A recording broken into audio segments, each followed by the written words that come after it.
Now, my sister screamed, you have to listen to me. Then she brought the heavy brass candlestick down. The $40,000 Ming vase I had spent 3 months restoring exploded into dust across the studio floor. She stood amidst the wreckage, chest heaving, waiting for me to cry or beg. I did not. I did neither. I calmly unlocked my phone, took 3 clear photos of her standing in the debris, and pressed the silent alarm button under the desk. Before I tell you what I did with the candlestick she dropped and the lawsuit that followed, drop a comment telling me where you are watching from and what time it is. I want to see how far this story travels. My hands did not start shaking until I was inside my car 3 miles away from the studio. The adrenaline that had kept me statue still while Brittany screamed was finally receding, leaving behind a cold, hollow ache in my chest. I drove automatically, the streets of Seattle blurring past until I turned up the long, winding driveway to my sanctuary. They call it the Glass House now, a sprawling mid-century modern structure perched on a cliff edge, featured in architectural digests and valued at over $1.2 million. But when I bought it 2 years ago, it was a rotting carcass. It was a foreclosure filled with black mold and broken windows, a disaster that terrified everyone else. I did not see the rot. I saw the bones. That has always been my job. I am Kendra, 26 years old, and I bring dead things back to life. High-end vintage restoration is not just about glue and paint. It is about seeing value where everyone else sees trash. It is a skill I learned out of necessity. Growing up in a house where I was the invisible infrastructure while my sister was the marquee event to my parents, Richard and Susan, I was the ghost in the walls. I was the one who fixed the Wi-Fi, balanced the checkbooks, and cleaned up the messes. All so Brittany could shine a little brighter.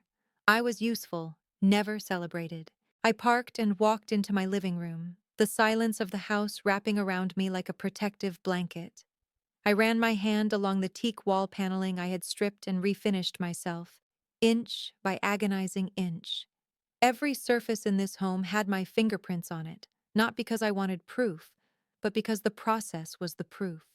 I had rebuilt this place the same way I rebuilt my life, one careful step at a time, making sure every weak point was reinforced before anyone could try to pry it open again. My parents love to tell people they built me. They tell their country club friends that they provided the seed money for my empire.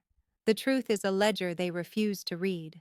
When I was 19, they gave me $5,000, not as a gift, but as a loan to get me out of the house so they could convert my bedroom into a content studio for Brittany. I paid that $5,000 back within 6 months with interest. Every screw, every sheet of sandpaper, every auction bid since then has been funded by my own sweat. But facts do not matter to them.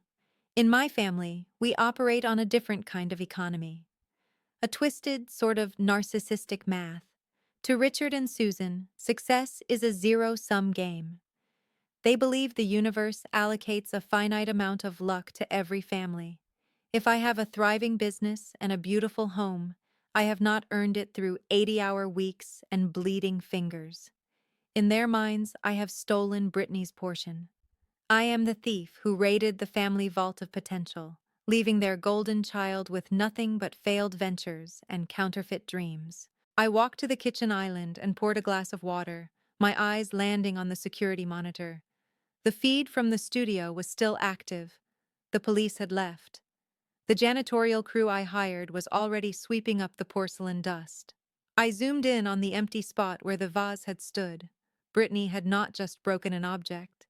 She had tried to break my spirit, to remind me that everything I built was fragile enough for her to smash. She thought the destruction would bring me to my knees, force me to open my checkbook to fund her next illusion.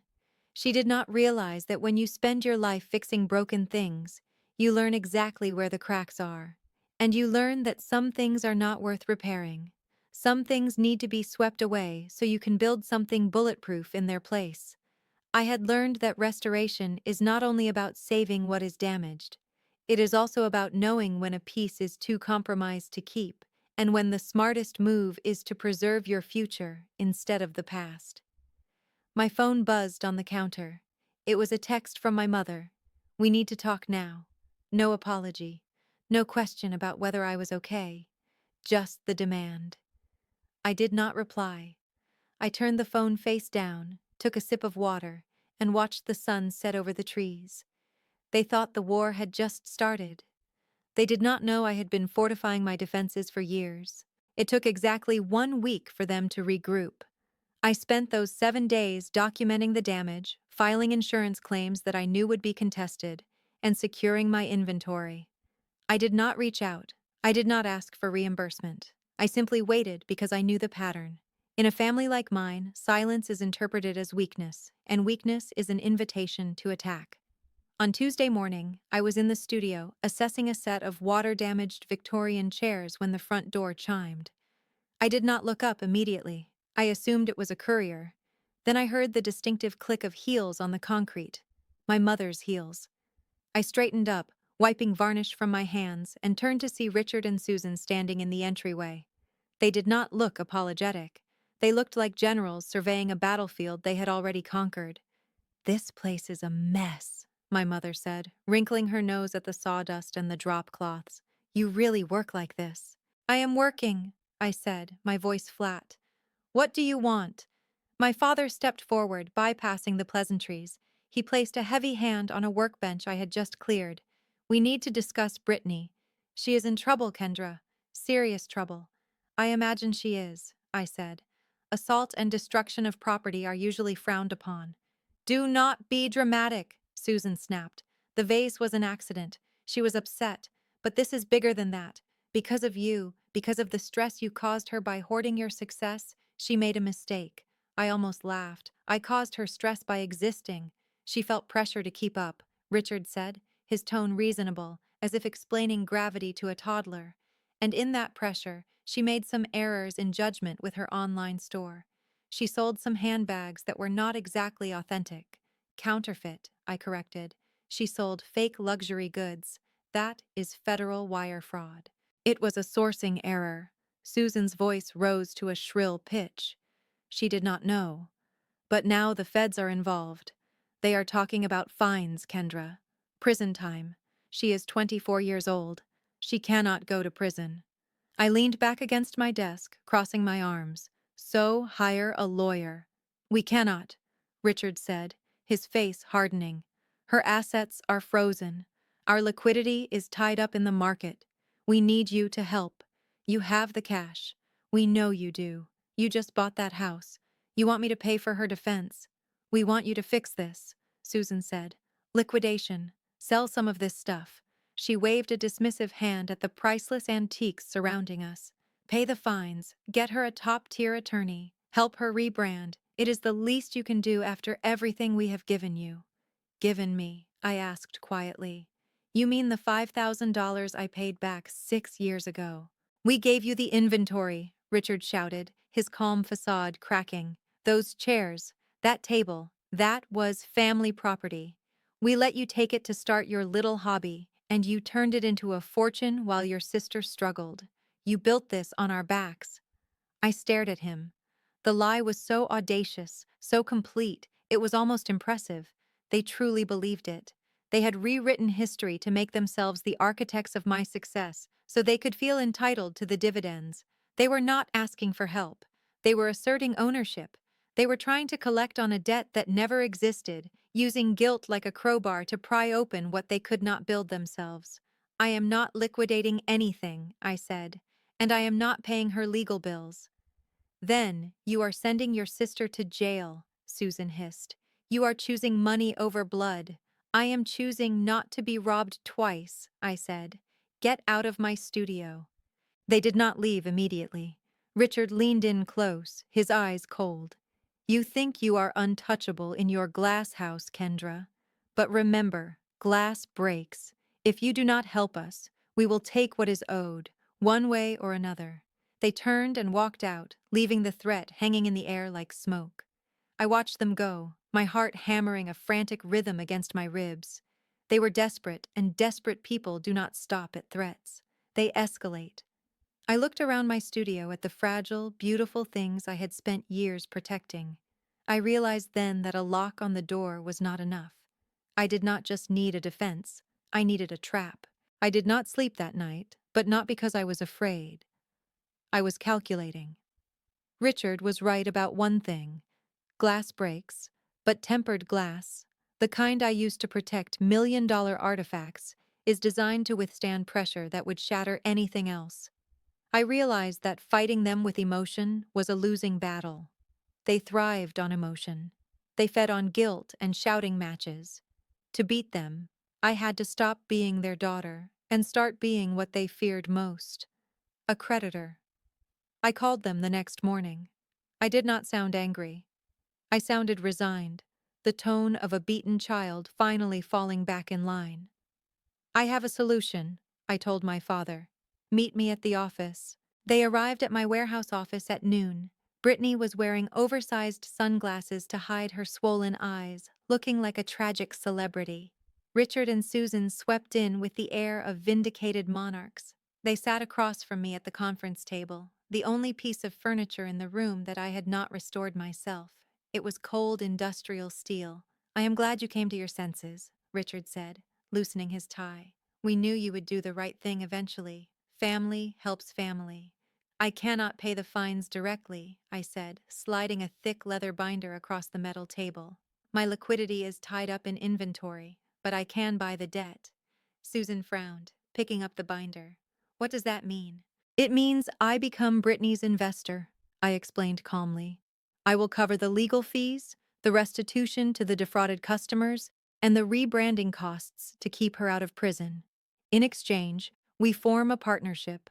I handle the financials to ensure this does not happen again. Brittany handles the creative." Brittany perked up, pulling her sunglasses down. "So you pay for everything and I keep running my brand." "Essentially," I lied. "But since I am putting up the capital, I need security. It is a standard partnership agreement. It just gives me oversight so the feds do not come back knocking. It also creates accountability, the kind you cannot scream your way out of, the kind that survives manipulation and excuses because it is written in ink and enforceable when emotions fail." Richard did not even open the binder. He just smiled. That smug, self-satisfied smile that used to make me feel small. "See? I told you she would step up. She just needed a push." He looked at me. "You are finally acting like a sister, Kendra. It is about time you shared the wealth." "There are conditions," I said, pointing to the signature tabs. Section 4 covers assets. Since Brittany has no physical collateral, the security for the loan is the brand itself. Intellectual property, digital accounts, the name, standard boilerplate. Richard waved a hand dismissively. "Just sign it, Brittany. She is paying the bills. Let her have her paperwork."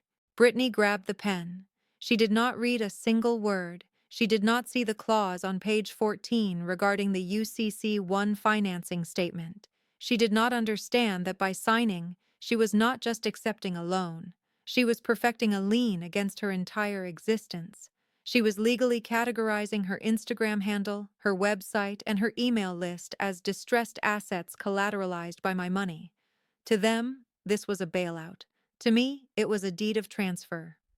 "Done," Brittany said, dropping the pen. She looked at me with a smirk returning to her lips. "Try not to be too controlling with the budget." "Okay, I have a vision for the rebrand. It needs to be high-end." "We will follow the contract," I said. They left the office high-fiving, already talking about where they would go for dinner to celebrate avoiding jail time. They walked out thinking they had bullied me into submission, thinking they had secured a blank check. I watched them go through the glass walls of my office. I picked up the contract, the ink still wet. They thought they had won a partnership. They did not realize they had just signed a confession of judgment. The silence lasted exactly 89 days. For 3 months, I played the role of the benevolent partner. I paid the fines. I hired the web developers. I approved the ad spend. Brittany posted on social media, posting photos of her new office, which was actually just a rented corner of my warehouse, and talking about her comeback journey. She never mentioned my name, not once. To her 500,000 followers, she was a phoenix rising from the ashes of a misunderstanding funded by her own resilience. To me, she was a tenant living on borrowed time.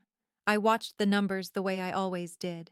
Conversion rates, refund percentages, Chargebacks, vendor payments, patterns do not lie, and entitlement always leaves a trail, especially when someone believes rules are for other people. Then came the breach. I knew it would happen. Entitlement is a habit, and habits are hard to break. It started small. A company card charge for a personal spa day coded as client relations. Then a flight to Tulum for a content shoot that was clearly a vacation with her boyfriend. The total unauthorized spend hit $12,000 in a single month. I did not call her. I did not send a warning email. I simply opened my laptop and logged into the registrar. Because of the power of attorney clause buried in the partnership agreement, I did not need her permission to act. I needed a reason. She had just handed me 12,000 of them. At 2 in the morning on a Tuesday, I executed the transfer. I rerouted the DNS for her website to point directly to my restoration portfolio. I changed the passwords on the business email accounts. Then, with the notarized transfer agreement, I took ownership of her Instagram account. I did not delete it. I did not ban her. I simply changed the handle from Brittany Lifestyle to Kendra's Restoration Diary and archived every single one of her posts. 5 years of selfies, brunch photos, and carefully curated influencer captions vanished into the digital void, replaced by a single high-resolution image of a restored 18th century cabinet. The caption read, "True value is built, not bought. Welcome to the new chapter." I was asleep when she found out. I woke up to the sound of pounding on my front door. It was 7 in the morning. I checked my phone first. 47 missed calls. I walked to the door, coffee in hand, and opened it to find Brittany standing there, mascara running down her face, her phone clutched in her hand like a weapon. "You deleted me!" she screamed, her voice cracking. "You deleted my life, my followers, my brand. I cannot log in.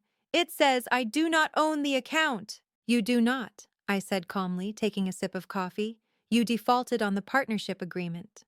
Section 8, subsection C. Misuse of funds results in immediate asset forfeiture. The brand was collateral. You spent the money. I took the collateral. "You cannot do that," she shrieked, lunging forward as if she might try to grab my phone. "That account is worth millions. It is my identity."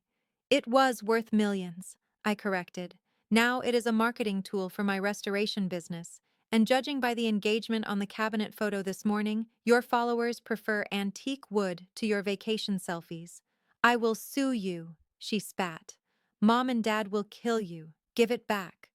"There is nothing to give back," I said. "The account is legally mine. The debt is paid. You are free, Brittany. You have no criminal record, no fines, and no job. You wanted a fresh start.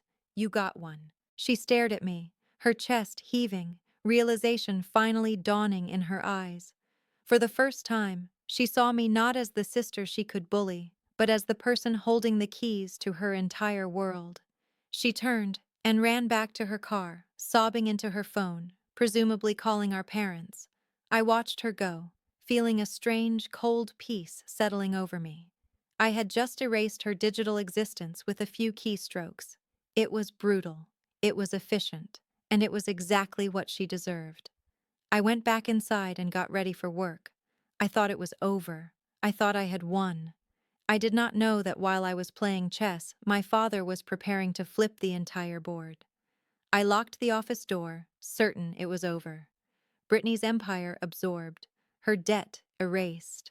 I grabbed my bag and reached for the exit, ready to leave the family chaos behind. The door slammed shut. Richard stood outside, smiling that cold predator's smile. Susan hovered behind him. "Going somewhere?" he asked. "It is finished," I said. "Brittany breached. I enforced." He laughed and handed me an envelope. "You have been served." Richard and Susan were suing me for a constructive trust, claiming the $5,000 I received at 19 was investment capital and that the antiques that launched my company were family heirlooms. They wanted half my business and half the glass house. It was control, weaponized through court. They thought I would cave. They were wrong. In court, Richard portrayed himself as a heartbroken parent who sacrificed everything. Under oath, he swore the Ming vase, the Victorian arm wars, and the porcelain were family property given to me in 2018. My lawyer slid forward Exhibit C, an insurance claim Richard filed that same year, reporting those exact items as stolen and collecting $200,000. The courtroom froze. Either he lied then to cash the check, or he was lying now to steal my company. The judge ordered both Richard and Susan taken into custody. Their assets were frozen, their social circle evaporated, and the truth scorched every lie they had built their lives on. Brittany lost her safety net and tumbled into real life. I did not look back. That night, I returned to the glass house. I sanded down a damaged chair layer by layer, finally seeing the clean wood beneath. You cannot repair rot. You have to cut it out. My parents tried to claim my future. Instead, they destroyed their own. And what is left now? My home, my company, my life is mine alone. Started my own business at 19, paid off my debts, and bought a house.